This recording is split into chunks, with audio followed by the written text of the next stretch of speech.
Hey, I'm just kidding. I've been recording for a little bit now, so What? yeah, there we go. So tonight we're gonna ask two questions about salt and sweet, I guess if you would, Sweet and salty. sweet and salty. Sweet and Two salty. random questions coming to this gal here in about 2 seconds. Roll the intro.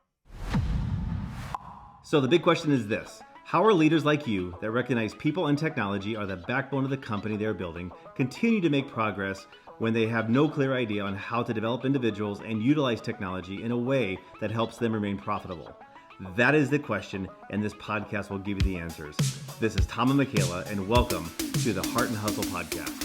Hey everybody, welcome back to the Heart and Hustle podcast. Once again, I am Tom, and this is still Michaela, and Still Michaela. it is. It's Always just Michaela. always just Michaela. So it's amazing. You went by that. That's actually your personal email address. We won't talk exactly what that is, but yeah, exactly. Just Michaela. Michaela. Just Michaela. We'll leave it there. So I guess I want to dive in tonight a little bit and just, ask you a question. You're not prepped for this. You have no idea I what have no idea. we're going to be talking about. And kind of just came to my mind about, things that are happening this week with us and with clients and with people. But, in your mind, in your world, what's it like when you lose a key player to the team? Not meaning that like they just walked out and quit, but they're going to be gone soon. What goes through your mind and what goes through companies' minds, and what happens? That's a big question. I know it's a big question. You wrestle with a lot of different emotions because typically if you lose a key player, there is a reason. And if they're a key player, they're a key player for a reason. But define a key player. Is it a key player in the mind of leadership? Like this person holds a certain role inside the company and you feel that he or she is indispensable? No, that's not what I mean. It's a place that only that person can fill in their own unique way. And you're not going to be able to replicate that. You will probably find somebody with a great skill set, maybe even a better skill set, different skill set, whatever it may be, but they still are not that person. And I've been talking to my team a lot about how one person can completely affect the dynamics of any team. You add one person, or the lack of presence of that person dramatically changes things. Right. One person, and that's coming, and you feel it, and it's sad, and yet hopefully, depending on the circumstances, you're happy for them. You're sad for yourself, you're sad for your team, you're sad for your company, but you're happy for them and encourage them to live their dreams. And it's kind of this weird mix of emotions. It's like a breakup or something. I don't know. It's weird. I know that obviously we've lost people over the years, and some have been great losses, I guess. I always feel sad that they may not be here anymore, but at the end of the day, it's I think it was for the betterment of them to find that happy place where they can succeed, where they can be happy. But for me, in my seat, oftentimes sad. You really kind of hope to hire that person, and they are there for the long term, and they want to be there forever, and they really enjoy being there. But when that time comes and it's time for them to move on and kind of grow their skills and kind of move on and do their thing, it's what's next. Right. And I wrestle with it at night, trying to think, what happens if so-and-so leaves, or if they leave the company, or when we have clients that tell us, hey, their operations manager, for example, is going to leave, or, their CFO is going to leave, and how stressful that they are. They oftentimes just look at what's in front of them. They don't actually look beyond that because they're so focused on, this person knew everything, or they were so tied to this person as a key player. But the reality is that person may have been the person that was boxing them in. That may have been really the focus of the company that didn't let the company grow. And I've seen that actually more than the latter. I've seen that person, really hold everybody back because, they're trying to kind of hoard the work for themselves and not really trying to help others expand. But yet that person knew so much about the job. They were that person. In fact, I remember back in 1993, I believe. 1993, I worked for a savings and loan bank, and there was a lady there. I forget her name. Let's just call her Peg. Um, she was an older gal, but she ran the ATMs. So she managed all the ATMs across the entire savings and loan across pretty much the state of Nebraska, I'm guessing at this point in time. And she was the ATM gal, and she shared nothing of her role. She had nothing defined. She that was her job. She's done it for years and years and years and years. And finally, she retired. She was older at the time, probably maybe late 50s, early 60s, and she retired. And that was it. Peg was gone, I'm running into that. and people freaked. Yeah, I'm running into that all the time now. I mean, we have a lot of people retiring in our world and in our clients' worlds, and they've been doing that job so long. They're the one who knows it. They have the passwords. They know how to do this procedure. They know how to handle this situation. And they've been there for so long. They're just kind of a staple in the organization. That's People right. take it for granted, and all of a sudden they leave, they're gone, and people are scrambling to figure out what needs to be done, who needs to do what, how do you get access to this, how do we reroute those, just a tremendous amount of things that have been with that person for so long, that people just kind of panic. It's It is. that knowledge, that transfer of knowledge that doesn't happen so smoothly a lot of the times. And people say, like, can you document your processes or can you document your systems when it comes down to that person? And they typically say, well, I learned it on my own. I did it all by myself. They can learn it themselves. And they literally don't want to help transition that role out to somebody else. Sometimes that's the case. And sometimes that's the case. Sometimes it's a matter of just there's not enough time for that person to spend with that person who's been there 15, 20 years. That's right. And that again, that transfer of knowledge just doesn't take place in a 1 to 2 week period of time. It just doesn't. Well, I remember it was quite recently we had someone in that same role that was there for maybe 15 years. I don't know, maybe 10, I'm not sure. And when that person left, they were concerned. They're like, hey, this person's been doing it for years. We don't know. We don't know his or her job. We aren't sure what they're going to do. And then when they left, the new person came in, and guess what? That person was so inefficient at what she was doing. So, the CEO of the company thought that this person was, irreplaceable. Come to find out, during that transition process when they left, they were so stressed that they were not going to find a replacement. They're never going to be able to operate. And then a month, 2 months later, they find out how inefficient that person actually was at their position. They brought in new blood. They got that person that was, highly more experienced, and they really kind of helped them show the light of what exactly that the person may or may not have been doing that was impacting the company, probably in that case a negative way, but yet they thought, hey, listen, this is really going to help propel us. So the sense of emotions that went in that CEO's mind, thinking, hey, now we were stuck, we're losing a key person now to the point that, hey, this is a much better position for the company. Now they're advancing in a huge way compared to what they were 3 or 4 months ago. Right. Yep, Happens a lot. it does. I think that's actually the case in my perception, 90% of the time, that it's always for the positive. It's never really for the negative, because I don't think people are out there to really hurt people when they're leaving. They're just at the point that, hey, they're tired, they're spent, they're ready to move on and enjoy that next chapter. But what really irritates me are the CEOs and executives that hold grudges against those people, oftentimes forever, because they're, pardon the French, but pissed because that person left and felt they had left them hanging.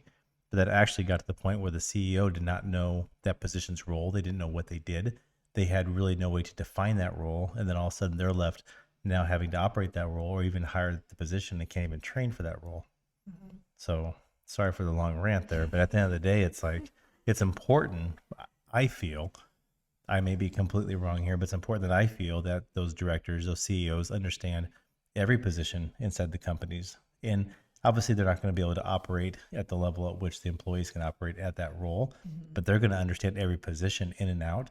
So that way that they can figure out how to cover for that role in the event that someone does leave, and kind of always prepare for that worst case scenario. Very true. Super important. It is harder for some of the smaller organizations, though, to, because when you're a smaller organization, everybody is carrying a lot all the Right. time, and it's just hard to know everything in and out. It's a stressful situation for sure, but it Yeah. is super important to just know the basics of what everybody is doing and what everybody has. And, we talk a lot in our world about the importance for that leadership to have access to everything that they own, whether it's emails or passwords or whatever the situation may be, because we often have times where people are setting up their own separate passwords, emails, logins, and And they're everything. hoarding it like this is mine. You Yeah. can't access my password or my documents, or these are my files. How dare you get into my stuff? Which is no, they are not yours. You're the employee of a company. It is company owned property. They're know, not it's- specifically yours. I always say that, like, if people would create a Christmas list for their kids on a company computer, that's a company asset. Or maybe they're trying to balance their checkbook. Maybe they have the most proprietary spreadsheet out there that they've ever worked with in their life and they created it, quote unquote. But that time was spent on company equipment, maybe even a little bit of company time and everything else. Guess who owns that stuff? Yeah, The company. definitely have access to it for sure. Absolutely correct. But what really irritates me, chaps my hide, if I can use that word, are the folks that, they leave a position, and it happens time and time out where they leave that role and they try to delete everything from their computers. They try to wipe the computers. They try to wipe their email. They try to wipe their systems. They try to really cover their tracks of what they were doing and basically show, hey, here's my stuff back. I got it blank, so you're going to get it back blank, to the point where they've actually hired external parties to come in and wipe their systems and format it to the point where they're returning nothing. Not cool. Not cool. Not cool at all. No. So, and that happens more than you believe. So, to all your business owners out there, make sure your stuff is backed up and make sure your stuff is, kept up with safeguards for those employees that may decide to leave in the future, that you always just want to make sure you protect that company property. It's always out there. Yeah, I deal with a lot of clients on that, what you call offboarding, and how that looks and what that looks like. And I hate that word. I know you do. I We do hate not onboarding, ever, we hate offboarding. ever the word boarding, onboarding, or offboarding. I don't want to use the word graduation. Like they graduated from the company. Now they're off to better things. Wink, wink. No. There's no good term for it. No. I mean, what do you call it? I don't know what you call it. Saying goodbye, parting ways. I'm not sure. Technical terms, but it's amazing some of the different situations you face when people leave a company. And I've dealt with so many situations with various clients where it's an interesting learning lesson for me on what people are capable of, and it's also an interesting, teaching moment, because you have to think about a lot of scenarios and a lot of situations, sometimes weeks ahead of time, but sometimes very, very quickly. And it's really important to think about those things ahead of time so that you can be prepared. I know we had an employee once with inside of our organization, obviously remain anonymous, not going to say who, but we have triggers. So, we know that if there's large amounts of data being copied off the network, copied off the systems, no matter what it is, there's triggers out there. So that happened once. We had an employee that tried to kind of start up his own thing and try to copy a ton of client data, passwords, and everything else. And that violates everything that we stand for, but it may violate compliance laws with the healthcare and the financial sectors that we work with. And, those triggers hit. And then immediately we found out within seconds of that process even starting. And then I think it was within 4 hours that guy was terminated from our company. Yeah. So it's like you have to keep that stuff underneath lock and key and making sure that you understand where that stuff is at. And, at that time, was that person a key player? Maybe a little bit. There were definitely relationships that were there. And by that person leaving, there was obviously a couple accounts that we worked with that were impacted. But at the end of the day, it's like the protection of the data was the key point. Right. So it's like making sure you have, access and be able to back up and have access to that data, and alerting and monitoring and whatever you have in place to make sure that stuff never happens. So it's a big deal. It happens all the time. So It's a big deal. it is a big deal. So crazy. I don't know. We talked a lot about a lot of different scenarios in one little question. We did. It happens a lot. Several different scenarios. Yeah, there's probably 50 of them. I mean, I would probably think there's probably 100 different ways at which when people leave organizations, how they leave, why they leave, and Well, yeah, every scenario with every employee is different. It has a different set of circumstances. You have to walk through that process with every employee.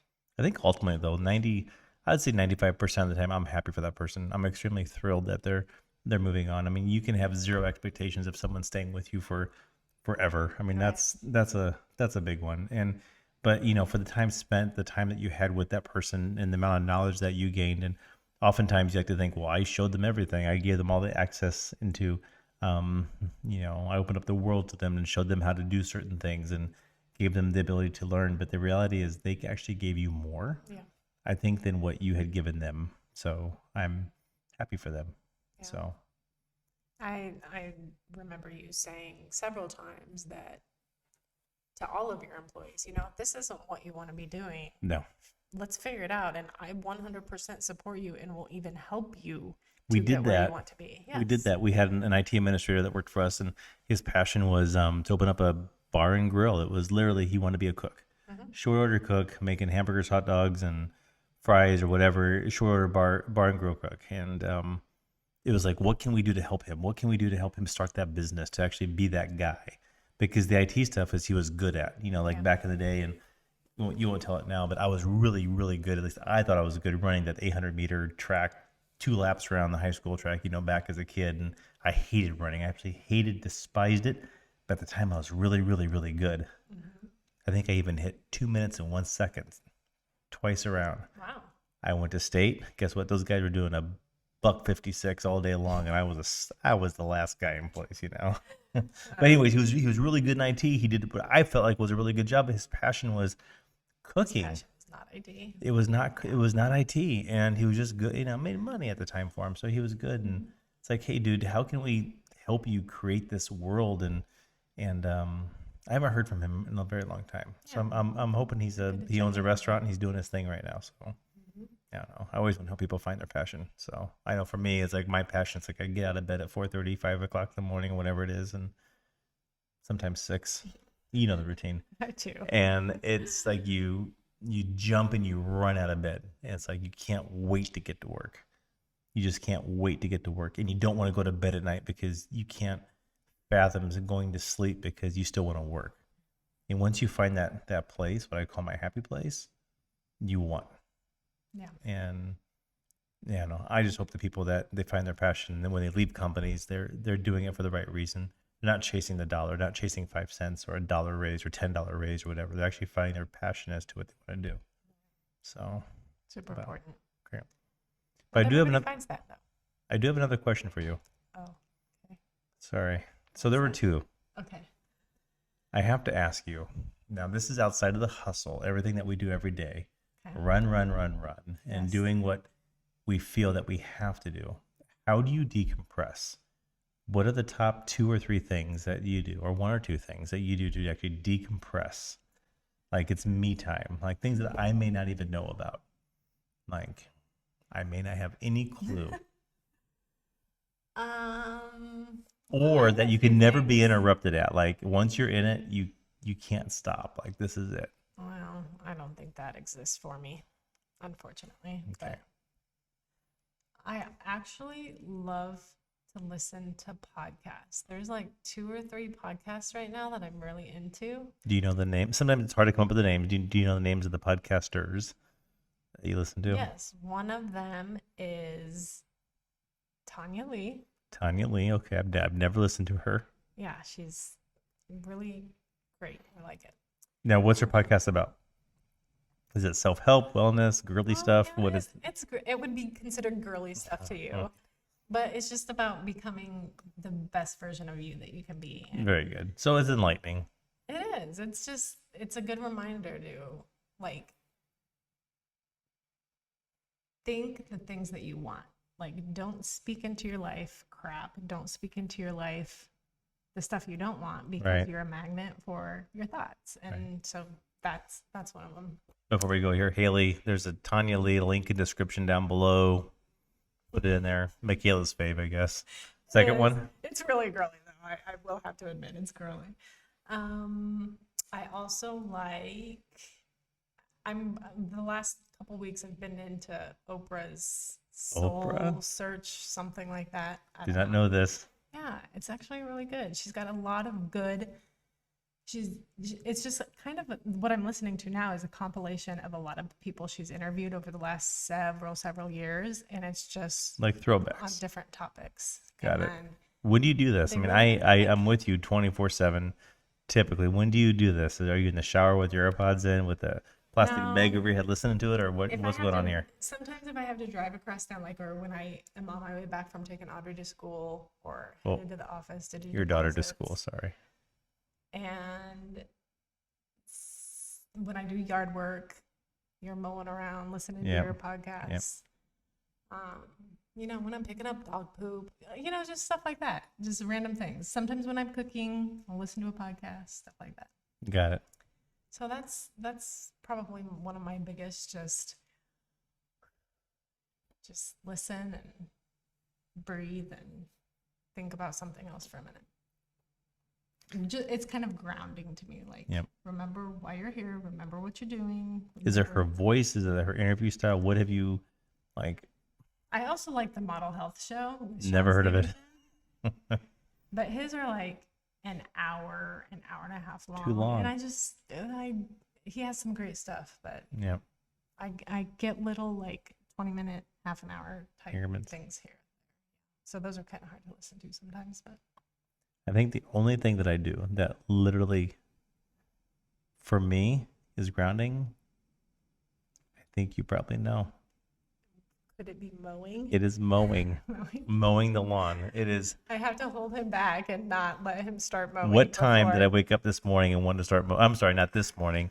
Last weekend. What time did I wake up to want to mow the Well, lawn? I think he woke up at like 5 or 5:30, and I'm saying no, you can't really mow at 6:30 on a Saturday. And what did I say? What I wanted to do to the lawnmower? What did you say? Yes, That do you you wanted recall? to do the lawn? Oh, headlights. Headlights on a Yeah. lawnmower. Yeah. We hired a guy once, and this is a side note. I hired a guy once. He was, oh geez, this was 10 years ago. And Craig, if you're listening, I doubt you are, but if you are, he literally went through this entire interview process with us, and he put headlights on his lawnmower because he wanted to wake up earlier or stay later. I think it was staying I think later. it's staying later. Yeah, because he had a side hustle going on, mowing lawns with his brother at the time, and he was telling me how he wired headlights to his lawnmower. And I thought, you are freaking hired. I hired him on the spot. He knew nothing. He came from a large packaging company, sorting boxes on the conveyor belt, and hired him in the IT world. And he was a good guy, He's a good but guy. he Miss him.